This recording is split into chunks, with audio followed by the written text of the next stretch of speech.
So, I just finished reading The War of Art, Winning the Inner Creative Battle by Stephen Pressfield. I heard about this book from two sources that I immensely respect. One is from Joe Rogan. He mentioned it during his podcast with Jacko Willink. And the other is James Altucher. He mentioned it in a list of 10 books that he'd recommend. And I heard about these probably 2 or 3 days apart from each other. So I thought, wow, if these two people are recommending it, I'm going to go out and get this and read it. So it took me maybe 2 or 3 days to read it. It's not a big book, and some of the pages in the version I had were only a small paragraph of text at the top, and then the rest of the page was entirely blank. And that happened multiple times, probably 10 or 20 out of the pages were like that. So I did feel like I was getting through the book at an astonishing rate. Now, I'm going to actually talk a little bit about the book. My expectations were really high, as I just said. And I don't think it met my expectations. There were some really, really nice paragraphs in there, some really insightful moments.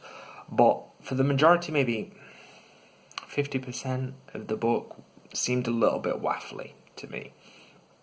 He starts talking about the muses and higher dimensions and this platonic idea where we don't actually create the artwork, we're just like conduits, and we've got muses or angels as he describes them, or some kind of frequency, or the piece of music or artwork is already formed in this higher realm, and these angels or muses are just kind of like whispering in our ears, and we have to be receptive to their whispering.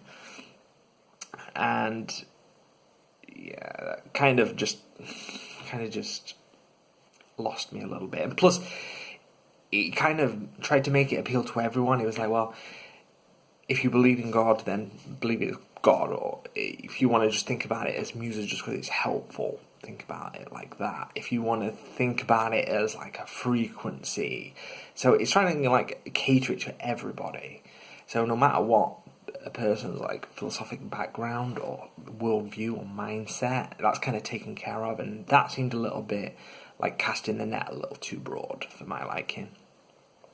That being said, he did have some really, really good passages and some good insights. I'm going to read out a little passage shortly, where he talks about the difference between being an amateur and a professional, and the importance of sitting down and writing every day, and the importance of that work ethic and habit and routine. So, without further ado, I'll read you that little quote. This wasn't all actually one direct quote, it's made up of many quotes, I just kind of sandwiched them together. Okay. The word amateur comes from the Latin root meaning to love. The conventional interpretation is that the amateur pursues his calling out of love, while the pro does it for money. Not the way I see it. In my view, the amateur does not live the game enough.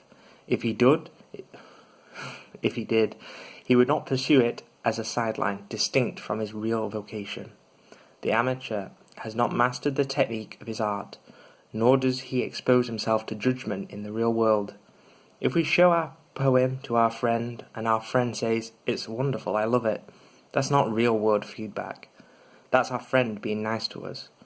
Nothing is as empowering as real-world validation, even if it's for failure.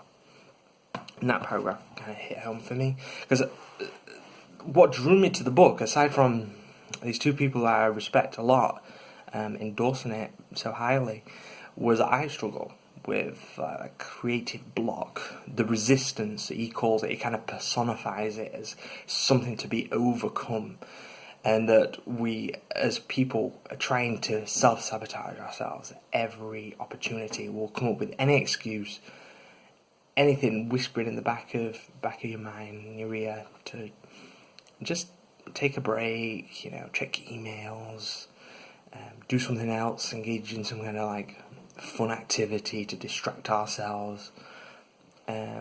and that this art is our enemy, and to kind of personify it in that way as a resistance to be overcome no matter what, to block it out.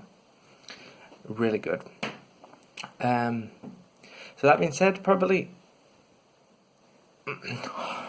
half of the book I'd say is really good. There's some really nice passages, but overall I'd probably give it